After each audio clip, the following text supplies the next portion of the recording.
Welcome to this HLPF side event talking about young people and their contribution and their role to play with SDG16, which is a goal that is under review this year.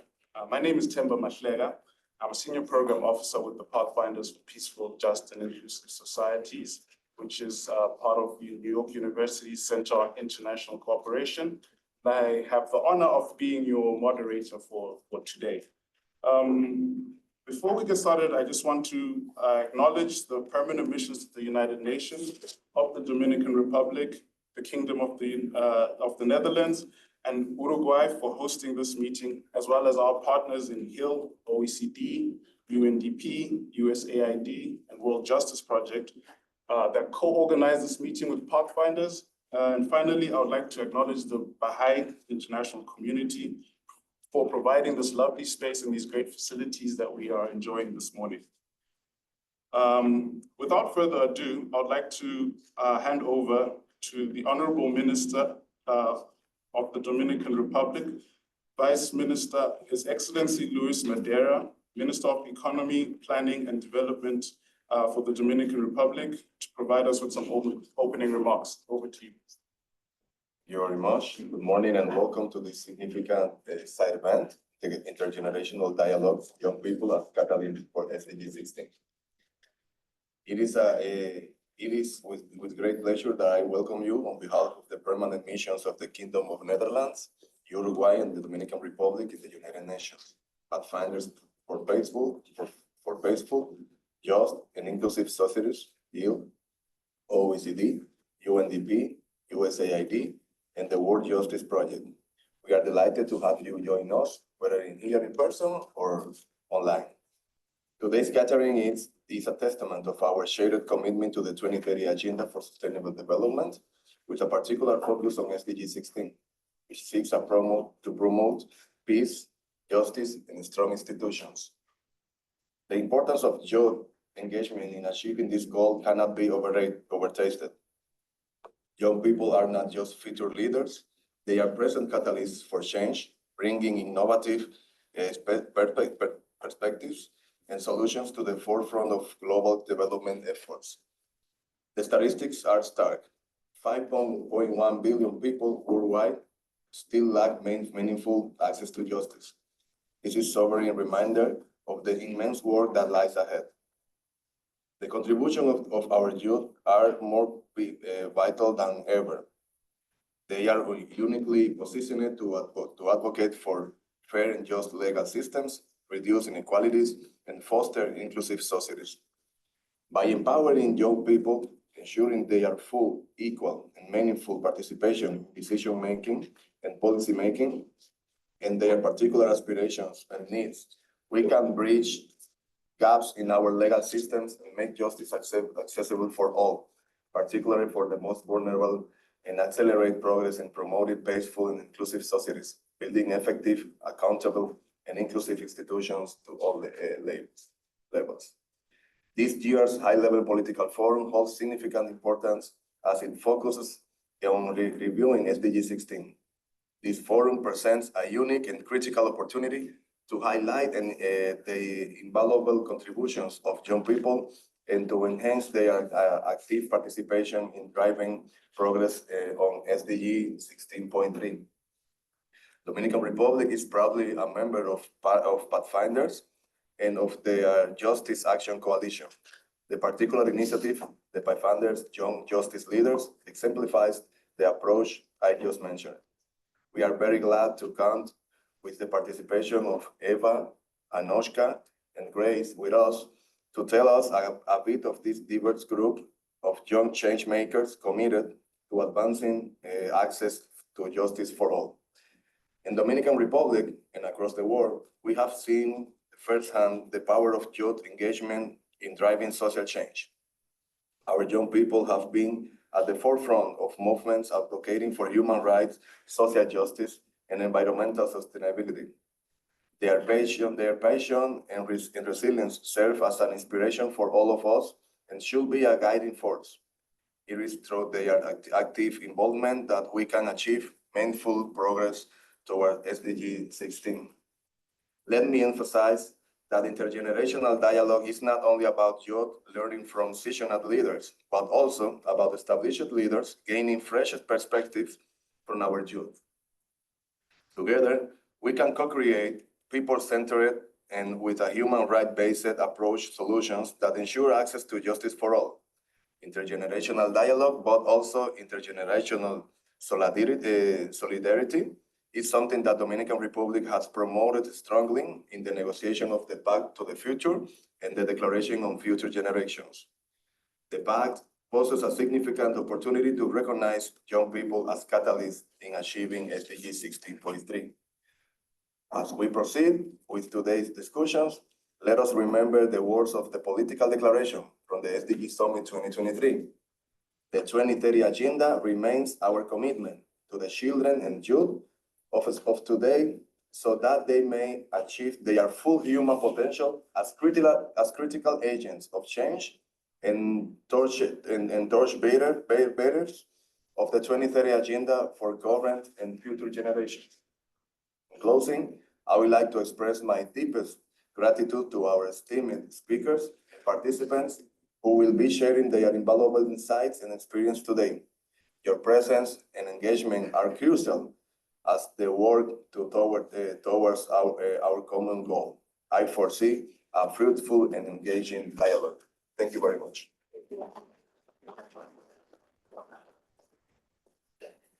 Thank you, Your Excellency, for those great words that help us to frame the discussion and understand what we were hoping to achieve here today, which is to hear from young people and not only just to pay lip service, if you will, but also to actually learn meaningful insights from their perspectives. We also have on our panel seasoned leaders within the justice sector that have been promoting access to justice in various ways for some time, and their experience is something that will help for making a fruitful intergenerational dialogue.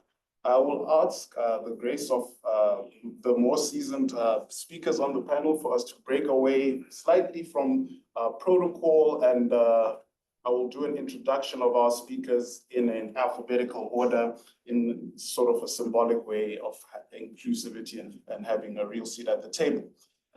In that regard, I'd like to therefore introduce our first speaker, who is Anoushka Sinha. Anoushka is a young justice leader who is also a social entrepreneur and human rights activist. This is something she's been doing, advocating for gender and education equality since the age of 10. Next, we have Langbehn, also a young justice leader who's a social entrepreneur and human rights activist. Langbehn, who's a human rights lawyer, public policy, who is dedicated to advancing justice for marginalized groups, particularly for women and children. And this is purely alphabetical order. I haven't put them up front. Our next is Grace Hulseman on my right-hand side, who is a senior research officer with World Justice Project as well. Next, we have Katy Thompson, who's the head of UNDP's Rule of Law, Security and Human Rights team. Katy has a wealth of experience in rule of law, security, and human rights. We also have Margaret Satterthwaite, who is the United Nations Special Rapporteur on the independence of judges and lawyers. She's a professor of clinical law at NYU School of Law, where she directs the Global Justice Clinic and serves as the faculty director for the Bernstein Institute for Human Rights. And last but certainly not least, who has arrived, is Ambassador Martin Kimani. He served as the permanent representative of Kenya to the United Nations from 2021 to 2024, and is now the executive director of New York University Center on International Cooperation, which, as I mentioned earlier, hosts the Pathfinders for Peaceful, Just, and Inclusive Societies. So I would just like to welcome our speakers and our panel with a round of applause. And we can we can get started on our session. So what we're going to have is a series of rapid fire questions. So I ask and remind our speakers who have been briefed to try and keep their answers short and to the point so that we can get around this great panel of speakers and also allow for an opportunity for exchange with our audience members as well. I will go straight into a question for you, Anoushka.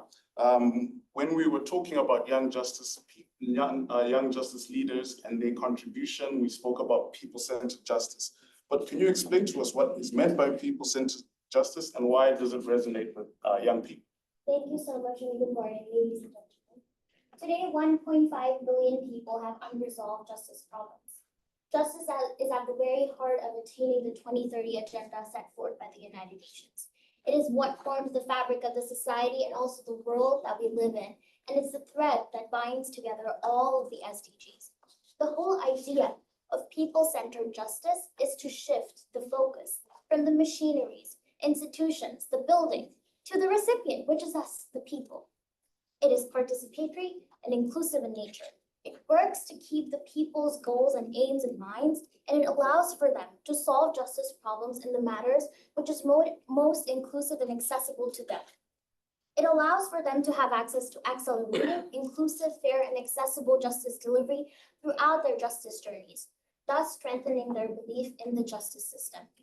Today, I, alongside other young justice leaders, are testaments as to why young people care most about people-centered justice. In our positions as young justice leaders, we're ensuring that youth are brought to the forefront, not as tokens or symbols, but as real drivers of tangible change. However, youth like myself are most affected by conflict, wars, injustice, and exclusion. When young people experience violence, discrimination, and injustices, they can lose trust in the governance systems that are supposed to protect them and support them. That is why we care about changing these lofty systems and thus about people-centered justice. It is to reach the furthest behind first with the idea of leaving no one behind. Without access to people-centered justice, we cannot think of living in societies where gender equality is a norm, where everyone is in school, where no poverty exists.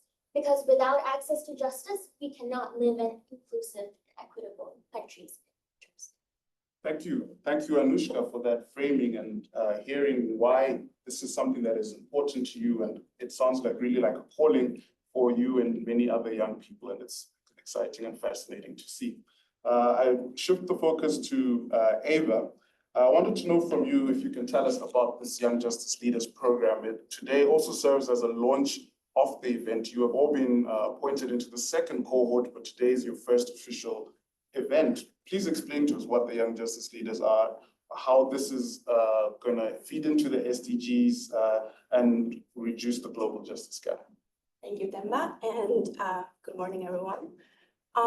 We are young change makers from diverse regions of the world dedicated to achieving people-centered justice.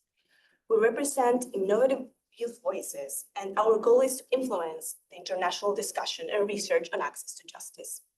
I am particularly interested and passionate about raising awareness of the lack of access to justice in Argentina and in Latin America in general. And our mission is to amplify voices often unheard in international forums, especially those of young people, and to gather knowledge and perspective to support our advocacy work in our home communities.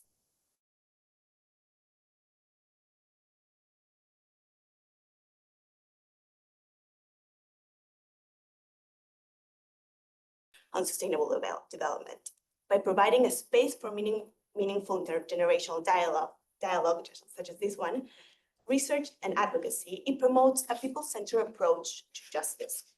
This platform enables us to scale up our efforts and enhance our ability to contribute significantly to reducing the global justice gap. Our diverse regional backgrounds allow us to collaborate and amplify our work through various networks. To reduce the global justice gap, my primary goal is to share knowledge and promote access to justice for vulnerable groups in Latin America, particularly women and youth. This involves raising awareness about their unique challenges, advocating for their rights, and ensuring they have the necessary resources and support to navigate the justice system effectively. Additionally, Latin America faces a significant data gap in many areas, particularly in access to justice. I aim to address this challenge by engaging with both local and international experts to gain valuable insights and develop effective best practices. By doing so, we can create a more inclusive and equitable system that better serves the needs of all individuals. Thank you, Eva, for explaining to us what your program of Young Justice Leaders is about. We as Pathfinders are here to support you in any way possible, as well as we invite our colleagues and partners around the room and online to also plug in and join this movement of young people that are clearly very passionate and want to make a difference to the world that they live in. And speaking about that passion and desire to make a difference, Ambassador Kimani, would you be able to highlight what ways young people can participate in the multilateral space and how they can contribute to the global discourse on access to justice? Thank you so much and good morning. Sorry I was running late, and it's because of young people. Kenya just had a momentous change where the entire cabinet has been fired by the president, courtesy of young citizens demonstrating and seeking change in a way that really speaks to the conversation we're having here. So just to answer within the short time I have, one of the things I noticed in the last 2.5 weeks in Kenya, and the change going on in Kenya, I think has global significance and relevance, is one that I saw no UN flags being waved around. There was no appeal that I seemed to spot about UN leadership to be part of the change that young Kenyans were seeking. There was no appeal to any UN agency or program. And indeed, there was a deep silence from UN organizations as the change was being sought. And it was being sought peacefully and very creatively. So that makes one start by wondering, is the UN seen by young citizens as being part of a bright future? Or is it regarded as a body that expresses the present that they don't want? When we talk about access to decision-making in the multilateral space, well, that access is really dominated generationally by older people who are in positions of authority, as I was when I was a permanent rep at the age of 53. I was first a permanent rep in UNEP in my late 30s, which is youngish, but not young. And so this generational difference between decision makers in multilateralism and different international fora and young people is not just noticeable in terms of how they talk to each other, but the politics that inform them. So if you look at Europe today and the electoral changes happening in Europe and the demography of Europe, what you'll quickly notice is that the number of relatively older people and number of younger people is really different. There are less younger people than older people, and the older people's voting patterns are very fear-driven. They are driven by fear of the immigrant, fear of difference, fear of the call for inclusion, and they dominate the politics demographically and politically and ideologically. So young people, especially in countries that are having sort of demographic trends are falling, are in a difficult position. How will they not just be heard, but be fully addressed? And that's why it seems to me that the multilateral space and even the political and governmental space requires a collaboration between young people in demographically downtrending societies and demographically uptrending societies. The young people of Kenya, in terms of their numbers, are 70% of Kenya. So their success over time is what will probably offer the most impetus and energy to young people globally. The same for Nigerian young people, Ethiopians. And so our collaboration needs to reflect that demographic reality. It needs to reflect the political realities, so that by the time we get to the multilateral system, we are asking it we're making demands that allow it to speak to those demographies and those politics. Right now, they're not. And so the multilateral space first is struggling even to solve before they even address young people's specific issues, they're struggling to be relevant.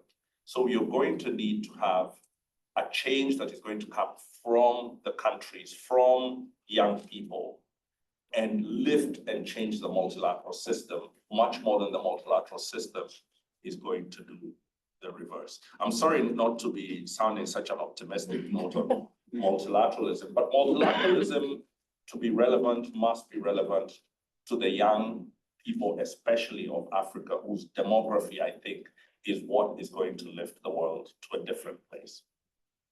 Thank you very much, Ambassador, for those sobering words, but also very important for us to think practically and pragmatically about what the reality is that we face and what the opportunities are. One thing that was very clear to me as you were speaking was collaboration and the need to collaborate between young people the world over, but also between different demographies, across demographies as well. And so this is a great segue to ask the Special Rapporteur from the United Nations Special Rapporteur on the independence of judges and lawyers about those sort of opportunities for collaboration. I would really want to know in what ways can young people engage and support the mandate of the Special Rapporteur on the independence of judges and lawyers? Thanks so much for this question, and also thank you for the opportunity to be here. It's really wonderful to meet the young justice leaders and to hear a bit about your work.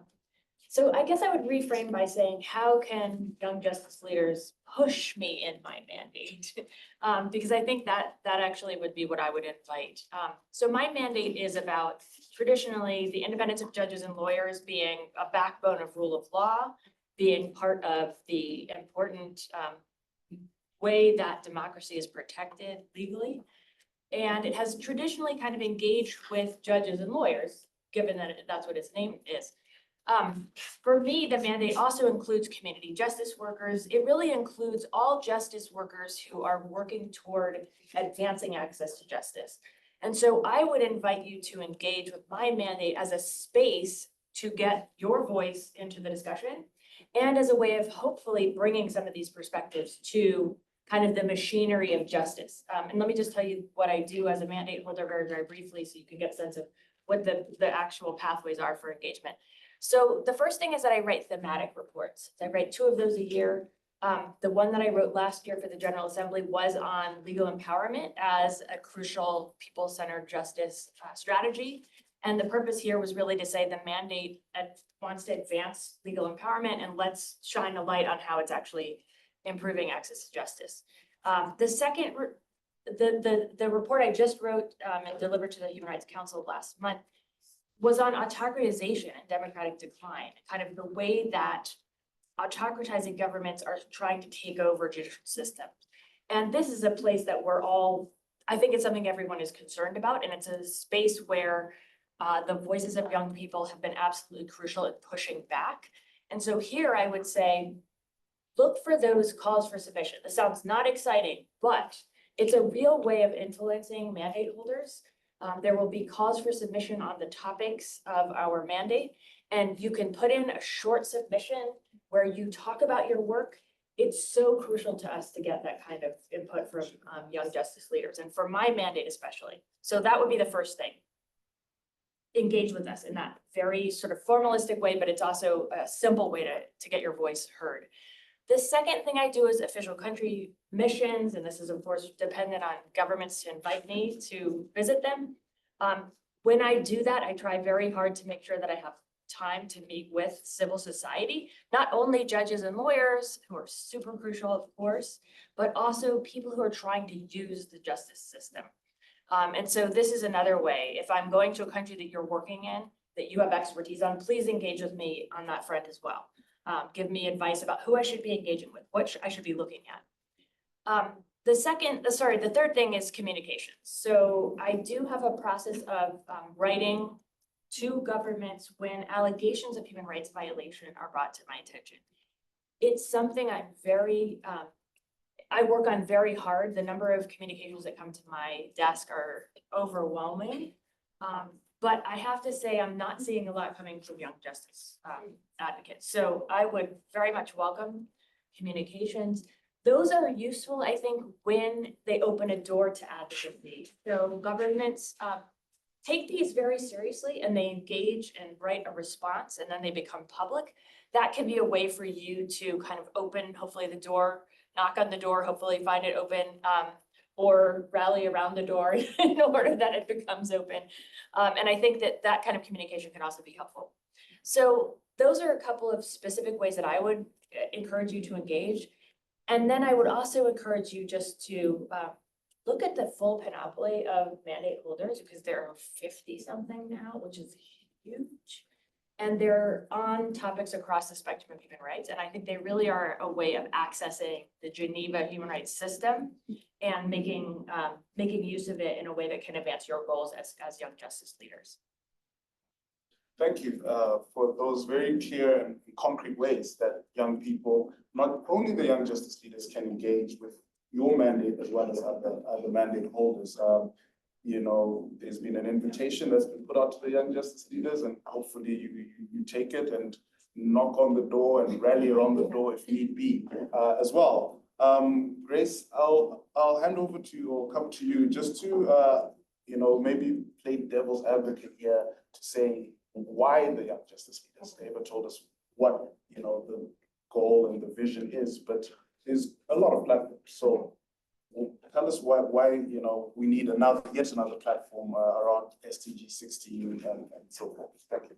Absolutely. Thank you all for having me here. I'm really honored to be here. So as many of us know, there already exists a pretty diverse and dynamic group of actors and initiatives and organizations working to advance SDG16 and target 16.3 globally. For example, there are working groups on justice for children, justice for women, the SDG16 data initiative, the Ibero-American Alliance are just a few examples of some really incredible efforts on the global, regional, and local stages that are doing great work. So it's a fair question to ask, like, do we need another group? And there are a few points I want to highlight here about the relevance of the Young Justice Leaders Program. So first of all, the rule of law and access to justice directly impact youth and young adults. As I think many of us are aware, there has been a recent democratic backsliding around the world in recent years and an erosion of the rule of law. In the 2023 World Justice Project Rule of Law Index, the data showed that in a majority of countries, there have been declines in civil participation, freedom of assembly and association, freedom of opinion and expression, and freedom of religion. And these declines for young people, the inability to exercise their human rights and to access to justice really impedes our ability to live full and authentic lives in our communities and to contribute to the world. The second point I want to make is that youth and young adults are really underrepresented in decision-making spaces around access to justice and the rule of law. And Ambassador Kimani, I appreciate your pointing to this because, you know, globally about half of the world's population is under the age of 30. And obviously there are countries and regions where that's even larger, but the UNDP estimates that fewer than 2% of parliamentarians in the world are under 30. So this means that the voices and opinions and experiences of youth and young people aren't in the room, they're not being heard, they're not being reflected.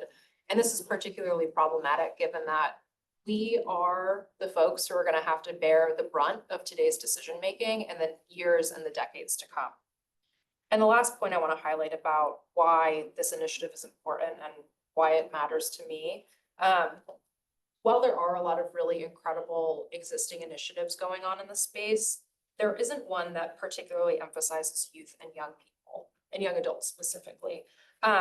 I do want to highlight the Working Group on Justice for Children, and a lot of folks were in that space. I had the honor of attending a great event yesterday that was really incredible about how to make justice more child-friendly and child-centered. And I think of the Young Justice Leaders as being a complementary initiative to that and to many of these other groups. You know, Ava, Anoushka, myself, and our fellow leaders in the cohort, we represent a group of people who we're not children anymore, but we still remain disproportionately impacted by a lack of access to justice, by declining rule of law, and are underrepresented in the space. So as Anoushka pointed to earlier, people centricity is really critical for advancing and upholding access to justice globally. And in order for it to be people-centered, youth and young adults really need to be in the room in the conversation. So I'll say I'm very honored to be a part of this cohort, and I'm excited for our group to build on the work of the first cohort and our predecessors in the program, to hopefully join you all and join everybody online and internationally already working on access to justice to ensure that the decisions being made do reflect the experiences and preferences of youth and young adults. Thank you. Thank you, Grace. And well said for making the case of why you believe this cohort is, important and how it fits into the matrix of other things that are taking place around us. I'd like to shift to Katy. Katy, could you tell us a little bit more about best ways in which young people can engage effectively on justice within their context at a regional and national levels, and how they can influence policy and decision making, given, Grace, for example, talked about how parliamentarians, young people, there's a disproportion there. So over to you, Katy, if you can maybe highlight some options, opportunities. Thanks so much, Kevin. Thanks for this really complicated question. And thanks so much for having the youth leaders speak first, because it helps with the dialogue. And so first of all, just to say a little bit about what we do in UNDP. So I head up a rule of law, security and human rights team, which is effectively managing a program of activities which tries to support operationally, financially, and in policy terms that work on people-centered justice globally. Predominantly, obviously, our work is in developing countries, and we work really closely with national actors to ensure that change with regard to the justice sector in particular is positive. It promotes access, it promotes inclusion, and it addresses structural causes of inequality as well as part of our approach to, obviously, we're doing this within the broader focus of achieving the SDGs.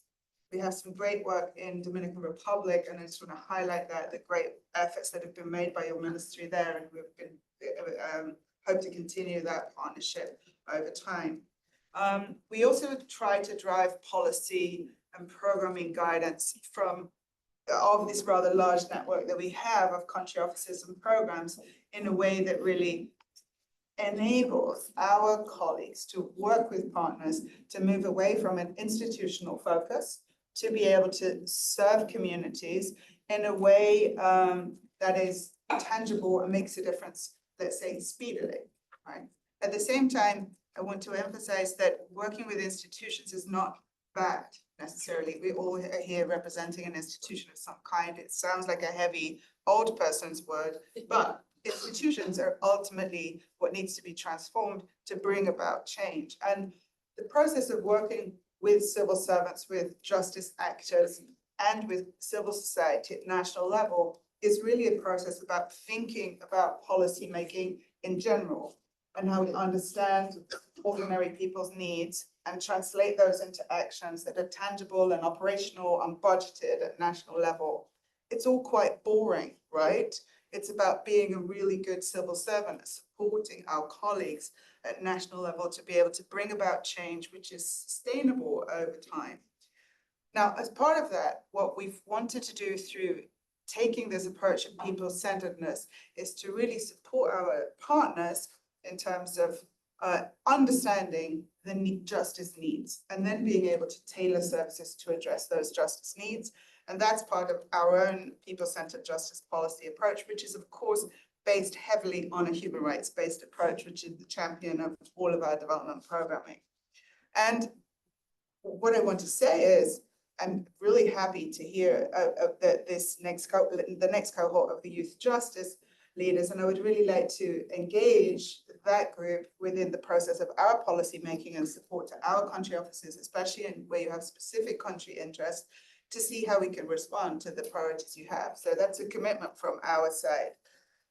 So I guess there's a lot of advertising I can do about all the work we do at country level to try and promote and support youth who are engaged, for example, across the Caribbean on crime prevention and small arms control, in particular, important piece of work.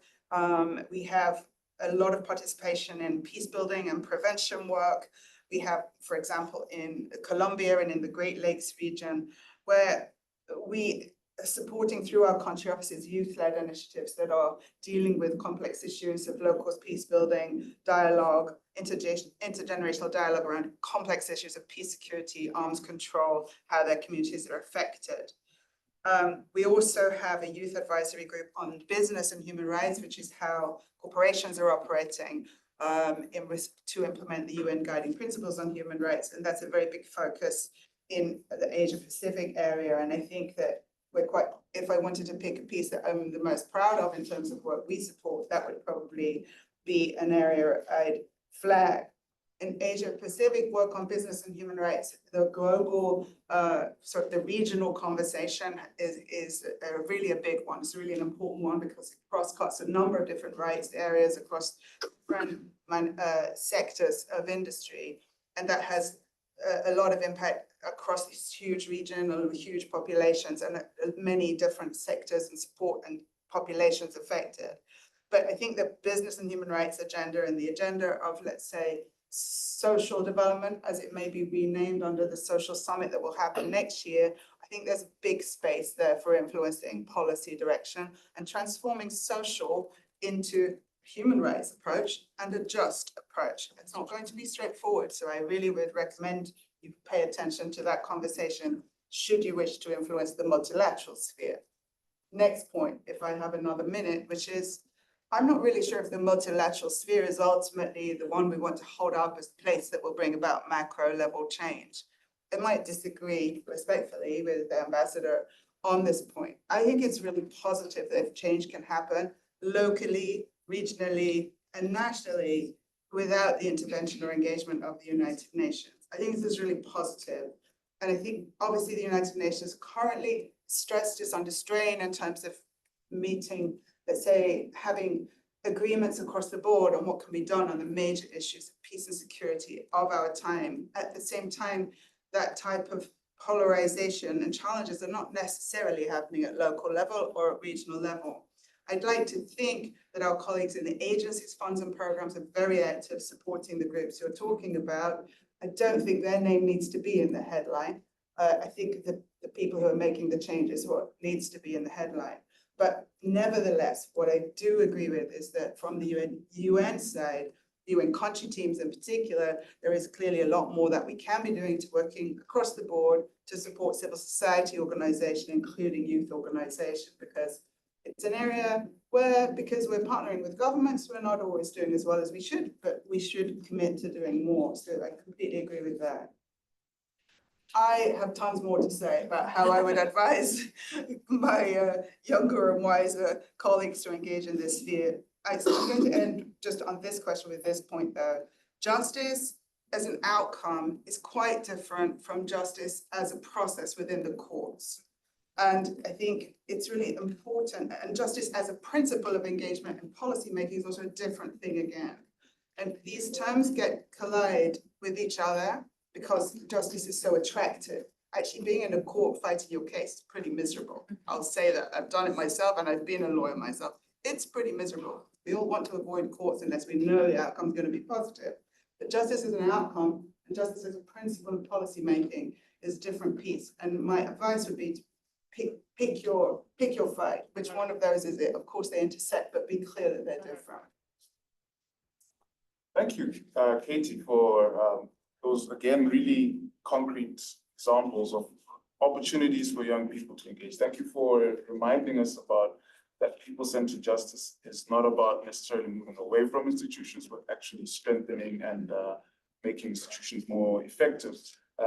Again, to the young people around the table, the opportunities there, I hope you took notes. There was an invitation to say engage. And, we speak about, the exclusion and marginalization of young people, but we should also perhaps, knock on the door. And if the door is not being opened, then we can have a different conversation to say, well, we actually are making these efforts and it's not working. So to actually take up opportunities when you see them. We are doing okay for time. I want to commend the panelists for keeping it rapid and keeping it to the point, and actually just see if there are any questions from any of our participants. Leah, may I ask you to also check if there are any questions or comments online? If anyone in the room wants to respond to anything that's been said thus far, I can give us all an opportunity now, or we can continue with the questions, and then we can save a space at the end of the discussion to have questions or comments. Let me just quickly comment.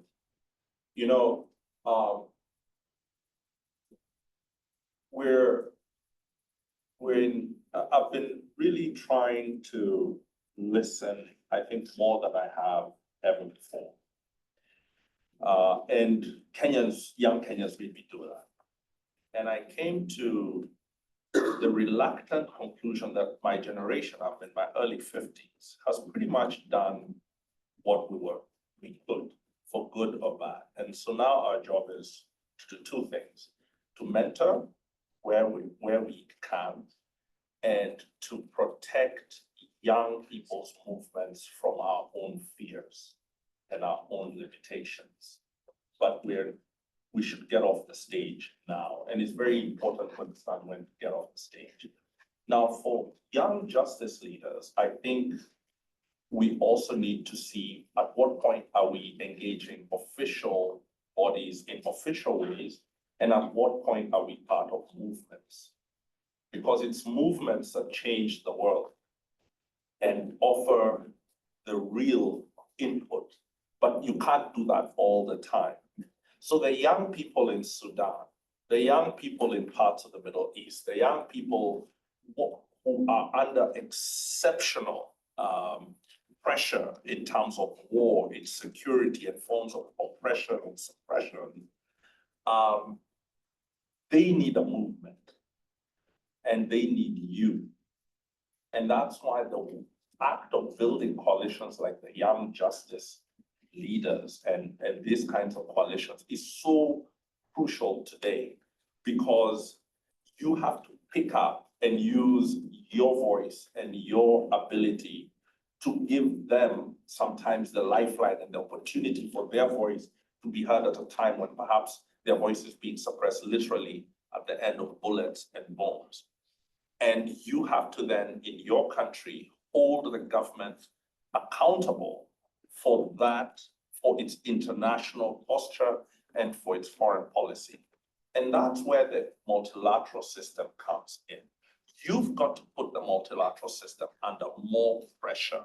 Rather than seeking its accommodation and its, come and speak, you need to be more demanding, more outraged, more forceful. Because in a way, the multilateral system serves as a cover, as a shelter for a lot of injustice. So yes, the multilateral system should not necessarily be in the front, but don't forget it, because actually sometimes it is more vulnerable to your pressure than governments. Yeah, but you need to combine movements and then the official engagements. This is, yeah. Thank you for that. I'm just doing a quick scan of the room, and I don't think there are any. Okay, there's one question here. Thank you so much. My name is Alex Camarotos. I'm the director of Defense for Children International, and I'm part also of the Child Justice Group. And of course, yesterday we were all together, some of us in the same events. On my side, I wanted a question to everybody, but I saw not only in my mind, but that many people share the fear that we are now already 2024 and 2030 is not so far away. And we are far away from even going closer to the indicators. On the contrary, we are going backwards in many countries. You spoke about Argentina, but unfortunately, it's not the only one. Many countries. It was also a wave that started perhaps during the pandemic, but now we see the pandemic is over, but this gap continues and we see. So what's your perspective about 2030? Are we going to achieve something, or in 2030 we're going to reinvent something, saying new deadlines and also your youth perspective? It's very interesting to me. Secondly, I support a lot what you said, that it should be a continuum and not a separation. As a child rights organization working for 45 years, we work with child human rights defenders. And these child rights defenders, normally they become 18 and they're not a child anymore, but they continue to be human rights defenders. This continuity is something very strong. In our organization, we have created what we call DCI Youth Ambassadors, and these are children who have been very active, and they know what they are talking about, and they are the link with the children, and it's a wonderful exercise, very powerful. The second question is on, I heard UNDP, the institutional part. I have the impression, going often to the field, that we are very much still working on silos. UNDP is doing a lot on justice, and that I know. I heard from local civil society, we don't even have the access to this, they don't never reply to us, and so on. I was in Lebanon in May. I saw that on justice, there is a big, huge program by the European Union. There is another one by UNDP, there's another one by UNICEF, and they don't much talk with each other. And then I spoke with there are 6 judges on children, and they told us, we are desperate and nobody help us. So I'm wondering all these millions, where they go, and what is the efficiency of this work in silos. Thank you. Yeah, so 2 questions and some great comments, but also, I guess, one about the 2030 agenda, where we're going with it, and I guess the perspective of young people on the 2030 agenda. Do any of the young justice leaders on the panel want to respond to that? Grace, you can go for it. Sure. So just to start, thank you very much for your questions.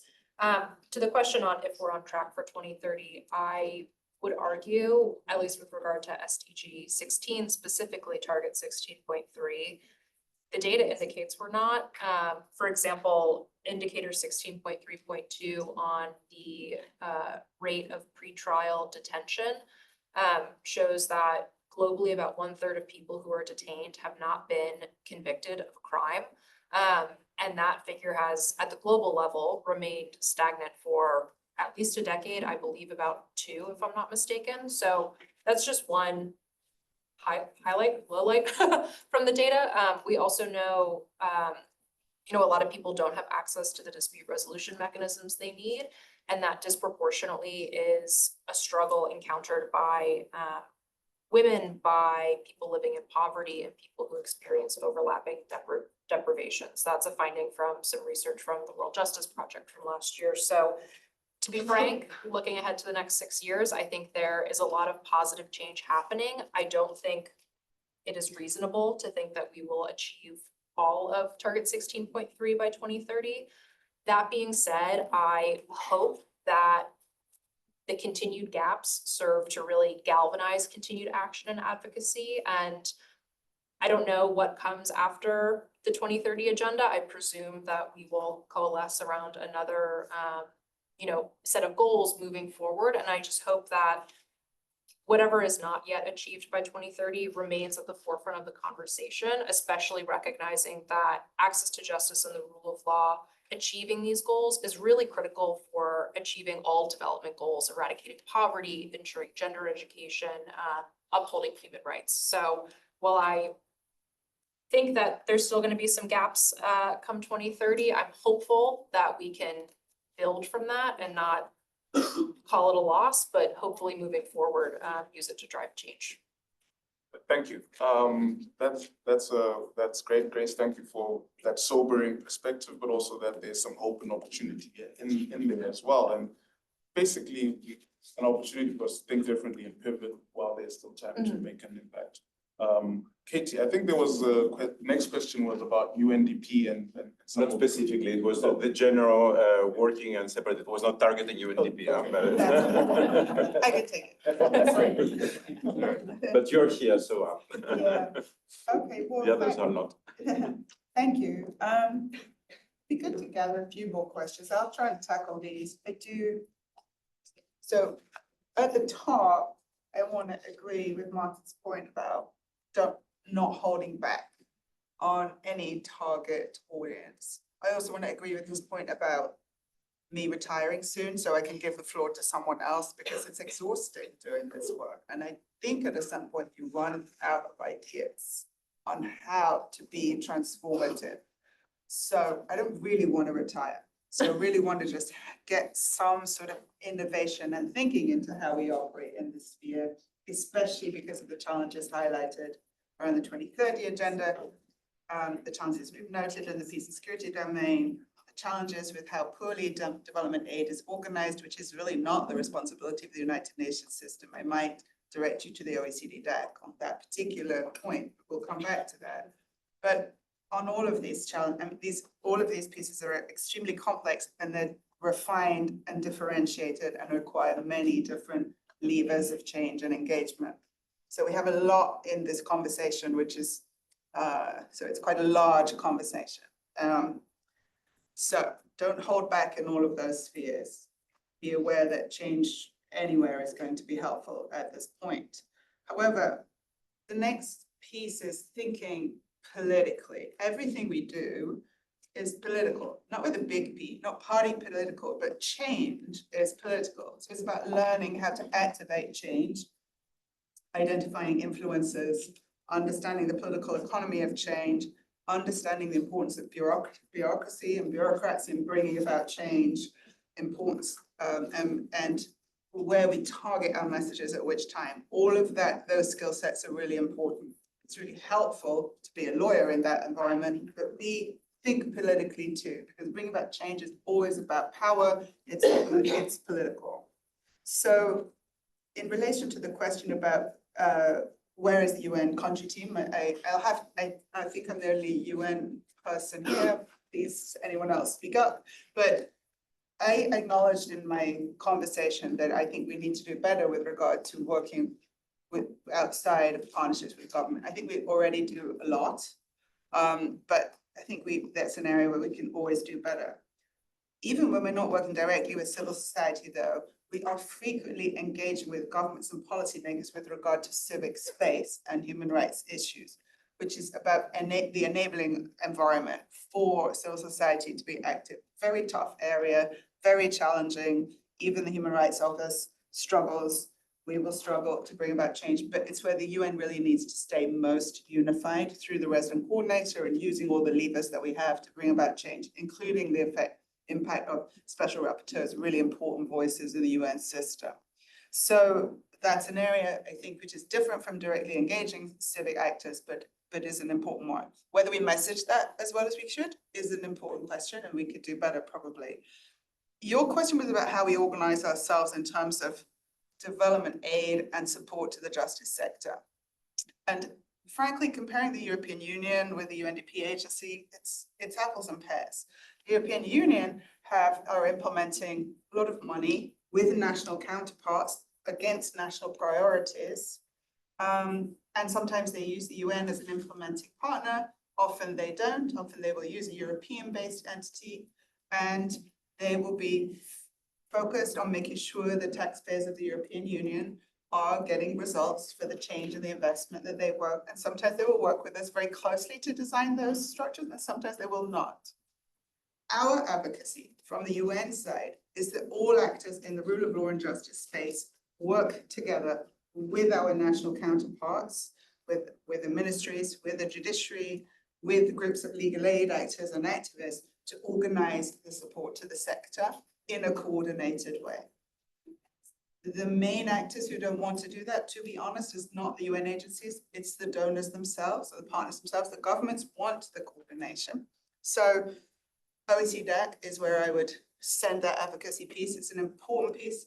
You're absolutely right to highlight it as a challenge. And if it's not coordinated, there will likely be waste, and it's harder for youth and others to influence us because there's too many people in the pie to influence. So I think it's an important thing about bringing about change in this sector, but it's characteristic of how development aid is delivered in general. So I'll stop there. Thank you very much, Katy, and I hope that does add some clarity to some of the concerns or questions that were raised.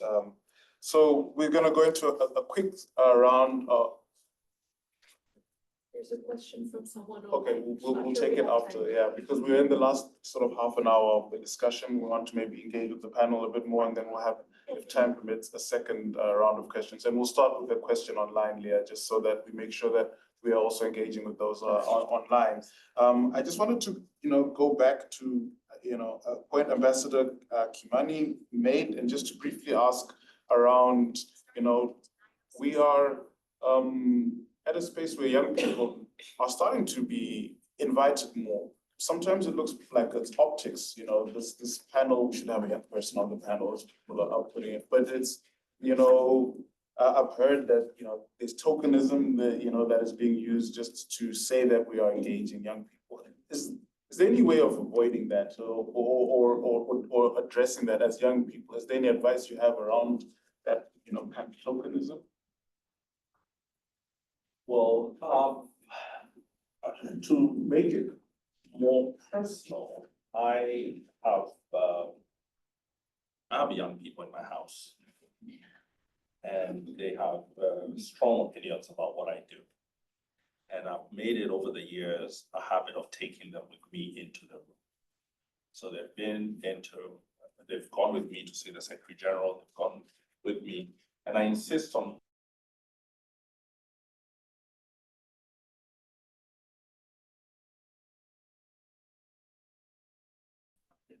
and allows you to grow up understanding that you can be in that room. So a lot of this change has to do with people who are in positions of authority going beyond inviting people to meetings and really involving young people in their work in many ways that are not written on paper, but are just about how you open up your space. But that requires for that to happen structurally, there has to be a very political push that makes you as a person in authority feel that for me to really carry out my duties, I really need to engage with young citizens. And I need to be in a deeper listening and response mode. Like it's not just, for me, it's being, what I was describing as being a parent, a loving parent, but structurally it's about political push. So that when you're in a position of authority, usually you feel quite vulnerable. In fact, authority and what appears to be power is a fearsome and fearful existence. You're always wondering what's next, what's coming up, how am I going to secure myself? And so when there's a mood of change on the street and a desire for change, where there's a sense that there'll be electoral implications for not being in touch, that is what creates the conditions for true engagement.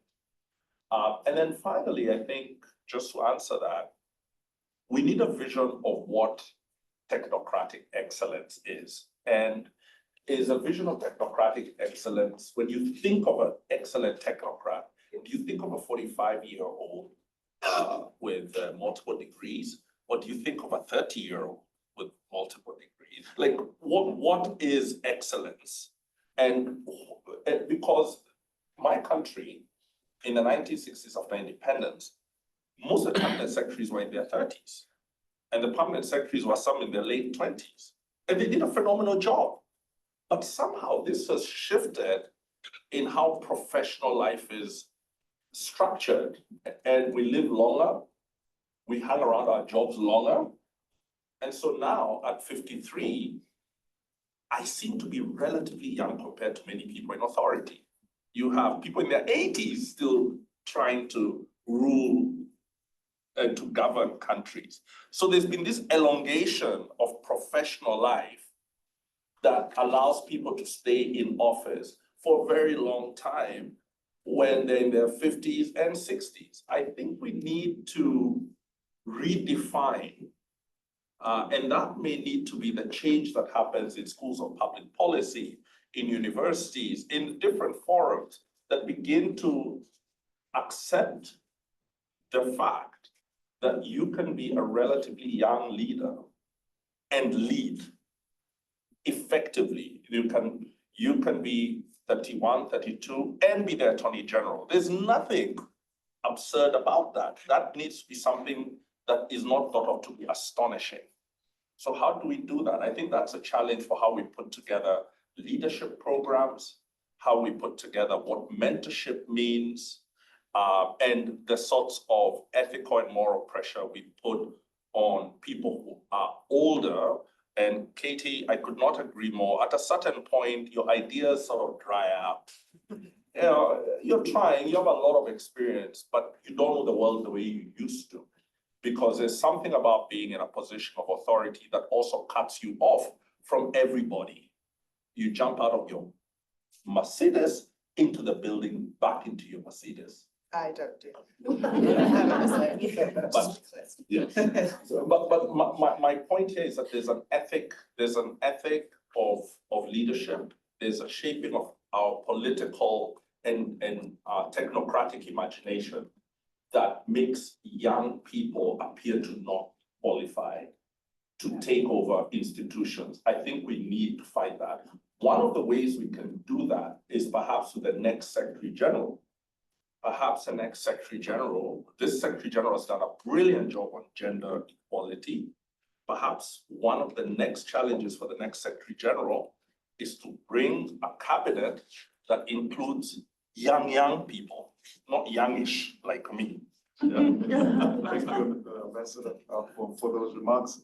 I'll move over to Ava, just to hear more about, your work and your interest in as a young justice leader from a regional perspective. How do you intend on using this platform to amplify the young voices of the voices of young people within your region? Thank you. I represent the youth of a region that is facing numerous challenges, including low and middle income, middle economic growth rates, high income inequality, political fragmentation, polarization, and deteriorating rule of law.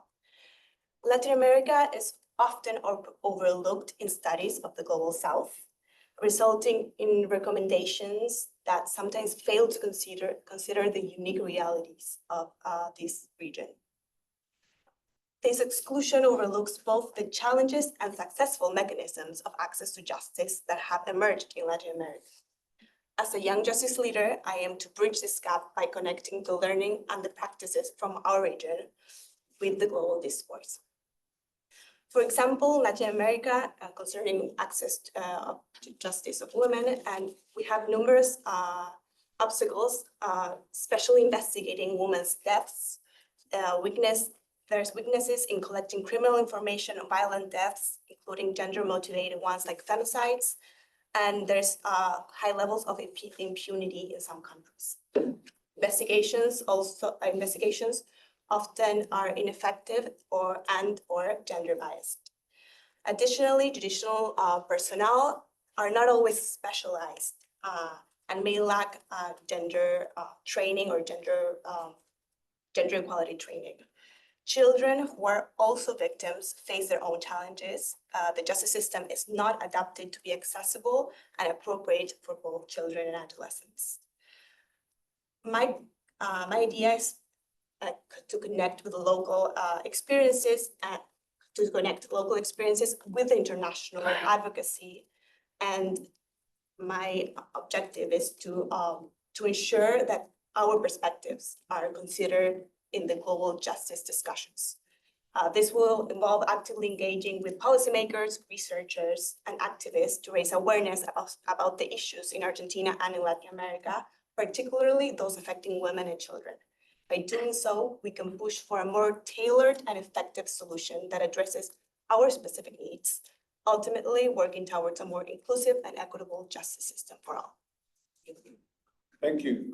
That sounds like it's important and quite a task because there'll be a lot of coordination, but I believe there's also structures in place that can support you with other platforms like the Ibero-American Alliance for Access to Justice would be a platform for you to feed into with your ambitions. Margaret, we turn to you to ask about any advice you have for young people that want to make an impact. We've heard many perspectives and ambitions, and we just want to know if there's anything you want to share intergenerationally about how we can achieve this.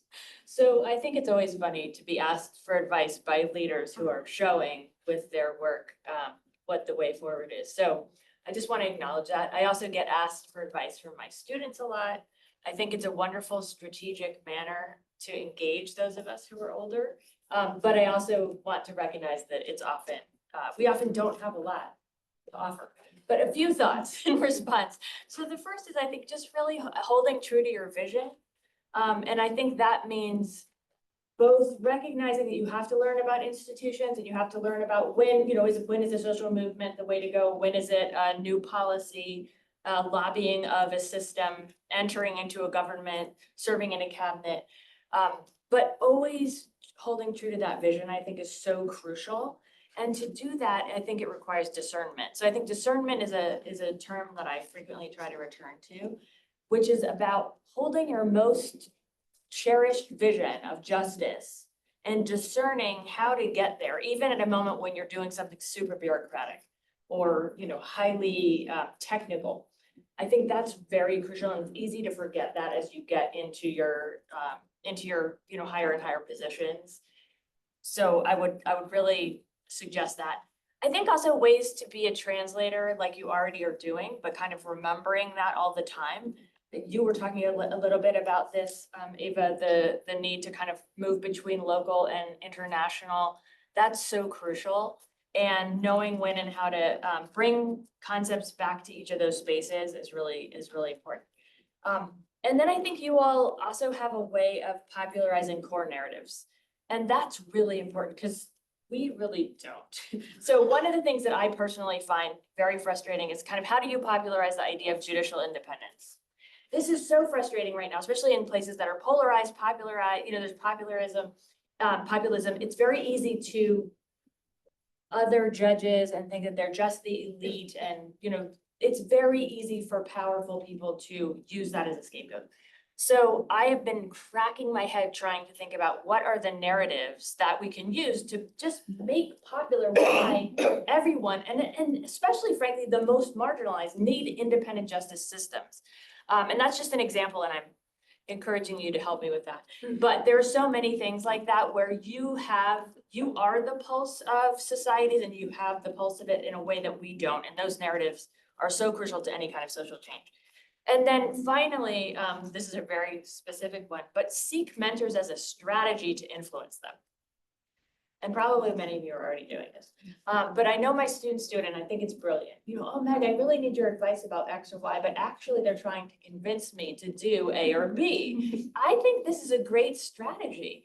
Now, often you do also want advice, but this is a great way to kind of open the door, sit down with folks and get their advice, but also you can then lobby them in a really wonderful way.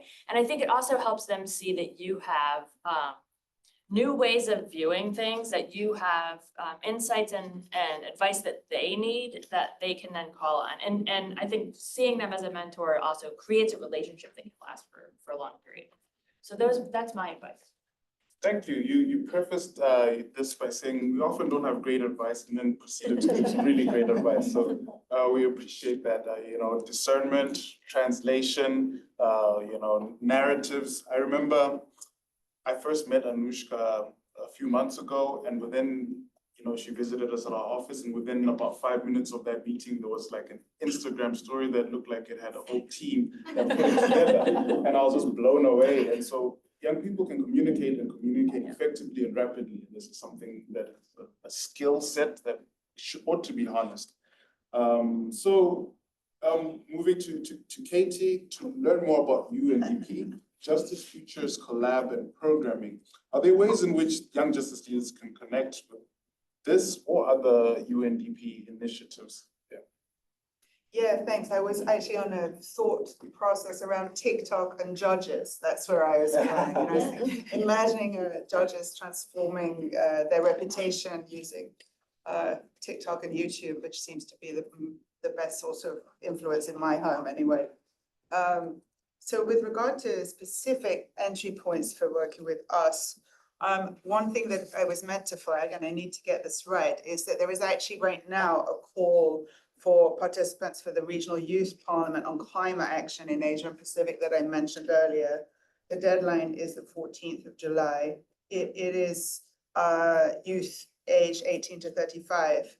If 35 is youth, that's great to know. But apparently that's how we're approaching it. So I could provide more details on that to anybody who's interested. And I think it's, as I mentioned, I think that is a multi-stakeholder forum where I think the private sector, can also be influenced, which I think is an actor we don't talk about enough in terms of delivering justice outcomes. So I want to flag that. Also, with regards to parliamentary support, I think parliamentary support has been mentioned, and some recent work from our colleagues who work on support to parliaments. With the Commonwealth Parliamentary Association, there's guidance out with regard to that. And I think there's some work we could do in spreading the word around youth influencing parliaments. We have a number of other engagements at country level, so they're quite specific to countries. So I'm not going to go into those. In terms of pieces of work that I'm directly engaged in, which we could put out there, is in relation to the people-centered access to justice piece that we've started the conversation with. So we have started ourselves a Justice Futures Collab, which is effectively an initiative to have the more challenging conversation around what's working, what isn't working in terms of justice sector development and access to justice programming. It's work that we do very closely with the justice team, Pathfinders, and other actors in the Justice Action Coalition. So we had thought to put on the table a proposition to engage the youth leaders using that network and that collab brand that we have to pull together direct influence from you on our programming, and also to put the challenging questions of what we are doing and are not doing on the table so that we can try and co-create some solutions within the context of our guidance. As I mentioned before, and I think it's been highlighted by the colleague here, is of course justice actors are many and diverse. I hope through the Justice Action Coalition, we can start to influence change. I know the European Union, we have USAID here, European Union and the Netherlands, Sweden, other actors who are very invested in this area are really open to listening, to thinking about how to improve, because there aren't easy answers. So the collab is one route into trying to influence this sort of group of people who are engaged in justice sector engagement. So that would be a very direct piece. I think I'll stop there. Okay, that's great. Thank you again, and I could see pens wagging, which is great, and hopefully there will be this engagement. We're gonna hear quickly from Grace and then Anoushka, and then we'll take a question or two as just before we close up. So Grace, just talking about young people and being good with technology. Can you tell us a little bit more about data, but also innovation and ways to promote people-centered justice, leveraging these aspects? Absolutely. So I'll say I definitely am not up to speed on TikTok, but I'm a big data nerd myself personally and professionally. So I really appreciate this question. When I am not wearing my Young Justice Leader hat, as I am right now, I work for the World Justice Project, where we produce original, independent data and research on access to justice and the rule of law. So professionally, personally, I think that data is a critically important tool for helping us understand the world and drive change. The first step to fixing any problem, whether it's the justice gap, whether it's gender inequity, whether it's lack of access to healthcare, is to understand what it is. We need to identify the problem. We need to understand who it's impacting, what's driving it. And that's how we can drive change in the world. So I think a really powerful example of the impact that data can have is the estimate from the World Justice Project in 2019, estimating the global justice gap as having 5.1 billion people, about 2/3 of the global population, being denied access to justice. And that figure, His Excellency Madera cited it earlier this morning. I think that that is an example of how data can be used to reify what can be an abstract theme and make it very clear for policymakers, for decision makers at all levels, what matters and why we're talking about access to justice and the complexities of the problem. And then innovation, in my opinion, is the second part of the equation. So while data can help us identify and understand problems, innovation is how we solve it. And it's clear that the status quo in the access to justice space isn't working, I think, as we all know, but there are some really exciting examples of youth-led innovation. And as an example of a youth-led innovation, I want to highlight LawBot, which is a justice tech company that was founded by Patricia Ajong in Uganda. She's one of our fellow Young Justice leaders. And LawBot is a really cool tool that's leveraging artificial intelligence to make the law more accessible and understandable to people. So it was founded in Uganda and now is available in a total of 6 countries and more than 10 languages. And this is just one example of how youth and young adult leaders can step up and use data and information to understand problems and then innovate and propose really cool solutions for advancing positive change. So from my point of view, I think data and innovation are 2 keys to unlocking progress and justice for the world. And I think that youth and young adult leaders are well positioned to really bring fresh ideas, fresh perspectives to the table about how we can advance justice this way. Thank you. Thank you very much for that insight on data and innovation and the opportunities they present. Anoushka, you know, we've heard from His Excellency Madera, we've heard from Grace as well about the same thing around this large and growing global justice gap. We've also heard from the floor about the fact that we are behind on our SDG targets. How can young people sort of accelerate this attainment of these goals? Do you have any insights on that? Thank you so much. And I'll start with my own journey as to how I catalyzed access to justice. So as a young human rights defender who's been on the other side of the justice system, from being forced to be married off at the age of 18 years old, to being not able to get access to higher education, all of which I faced after losing a parent, and I fought against and got access to, which is not a reality for a lot of young people. So I have been harnessing the power of my voice to advocate for the most vulnerable people, especially women and girls in the global south and in my country, reaching over 1.1 million young people, just because I decided to use what we all have, a unique voice. Young people today play a critical role in sustaining justice, be it as frontline workers, lawyers, development practitioners, human rights defenders, analysts, lawyers, activists, among others. They try to bring to the forefront the major issues in their communities and countries, and their engagement often serves as the very connecting tissue between these institutions and the local communities. When it comes to taking action today, with my own initiative, Letter to the World Leaders, I am catalyzing change with youth to draft and send letters to world leaders, local legislators, special rapporteurs, policymakers, advocating for specific reforms that are important to them to improve access to justice for marginalized groups that I also come from. A simple yet effective way to bring forward and to light important issues and also dissent where necessary. I believe that justice delayed is justice denied.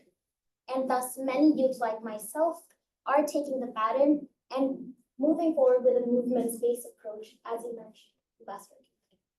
With the advent of social media and technology, we've seen a rise in global justice movements that have trickled down in the remotest corners of the world. Digital storytelling and advocacy have been a key driver towards justice reform movements like Me Too, where youth and Gen Z, like myself, have been using the power of social media to educate and raise awareness about justice issues that need to be addressed. Youth-driven rallies, as again mentioned by Ambassador Kimani, as what's happening in Kenya, they are global platforms that have garnered signatures and push for policy reforms, addressing legal disparities and ultimately bringing to justice tons of people. Coordinated efforts on social media have also raised visibility by rallying peers to discuss issues and demand action from policymakers, and we are not stopping anytime soon. Thank you, Anoushka. You're here. Okay, and that brings us to the end of this rapid fire of questions towards the panel, but we can have a few minutes to hear from audience members. We'll start, Leah, with that question that was online. Brief questions, brief answers, so as many people can actually contribute and participate. All right, so we have a question from Abigail Moy from the Mati. She said,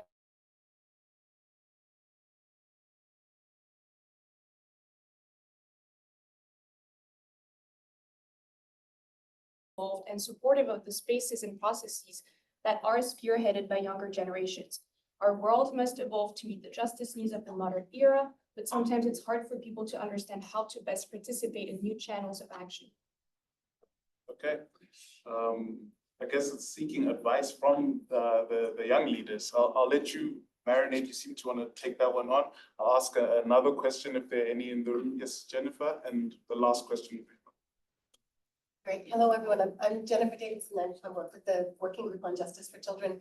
And I'm just thrilled to be hearing from you today and celebrating the new partnerships, I think, that are being developed with the young justice leaders. And I'd like to credit the Pathfinders for taking the lead in creating the young justice leaders space for these new partnerships.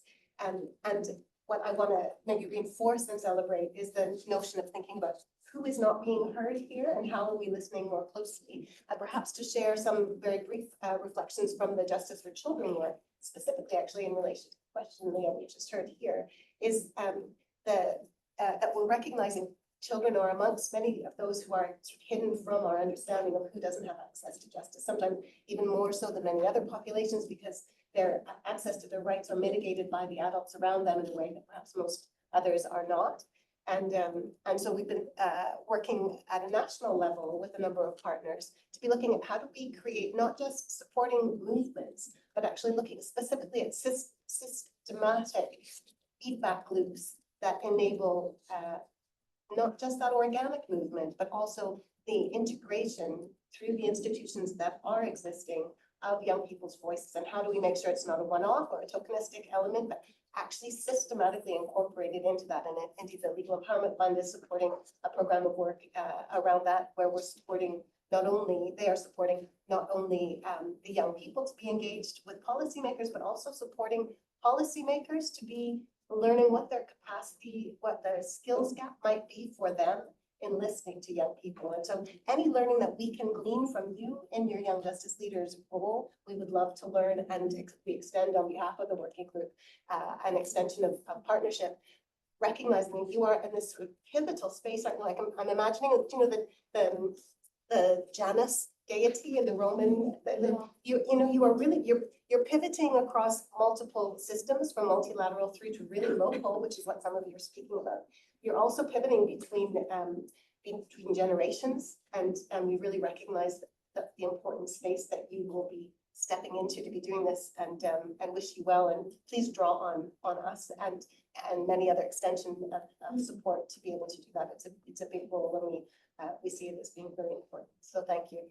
Thank you. That's great. It's another opportunity for engagement and collaboration, which is, I think, a really good outcome of some of the discussions that we're having this morning. I think we have one final question or comment, and I'll also then allow our young justice leaders to respond to the Yes. Yeah, thanks. And thanks so much for the dialogue. So I think former Ambassador Kimani alluded to the Mercedes-Benz and the demands in Kenya. And what struck me about the conversation, I really would like to hear about justice leaders from justice leaders is around perceptions and of what leadership requires or demands or involves. Katy also alluded to how political this work is because it's really about shifting power and resources to people who traditionally do not have them. The whole conversation really never got to questions around, resources and how resources are used in society, issues of corruption with the United States government itself has just recently under this administration come out with a US strategy on corruption. It took a long time for this to become, a featured issue. But really a lot of what we see in the demands of young people around shifting some of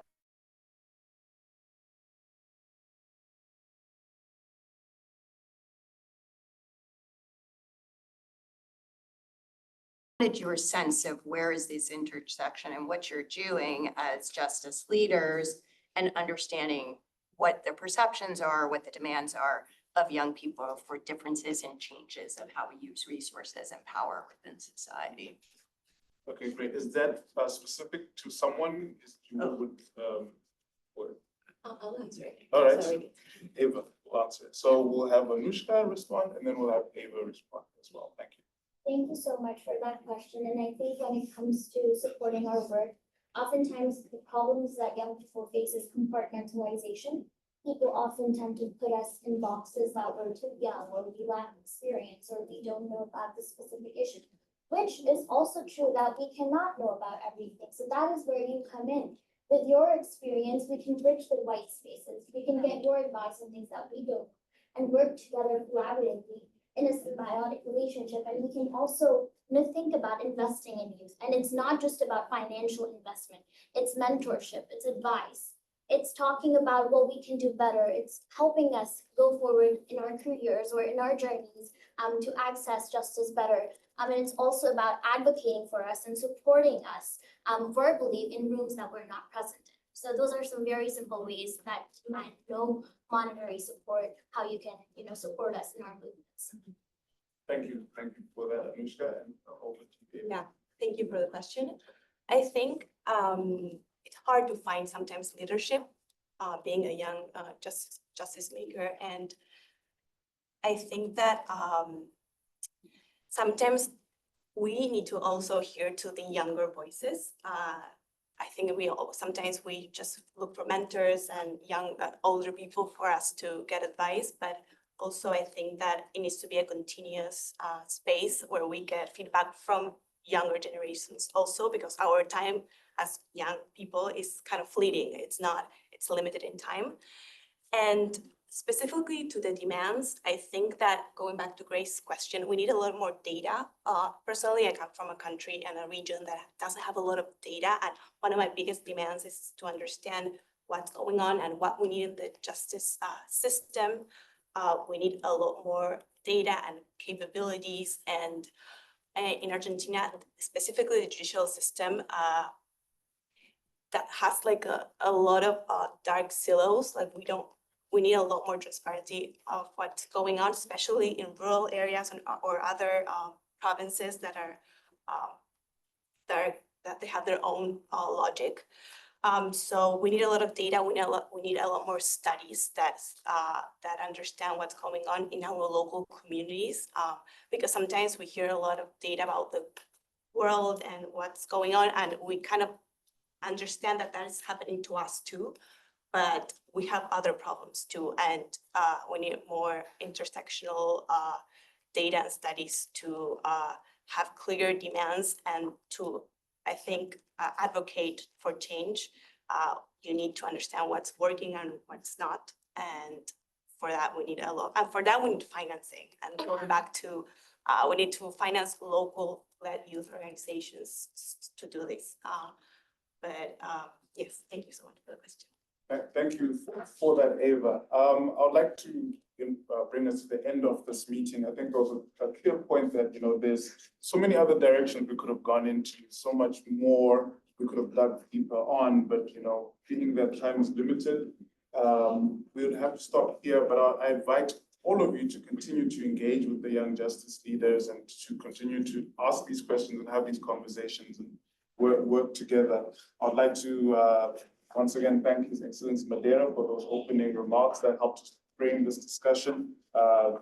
Thank the permanent missions of the United Nations in New York, the Dominican Republic, Kingdom of the Netherlands, and Uruguay for hosting this meeting, as well as to our co-organizers, HIL, OECD, UNDP, USA, and World Justice Project for co-organizing this with Pathfinders, and also the Baha'i International Community for providing space. Last but not least, our esteemed panel of seasoned and young justice leaders in their own rights, in their own spaces, and you, our participants, who came with some very good insights and questions.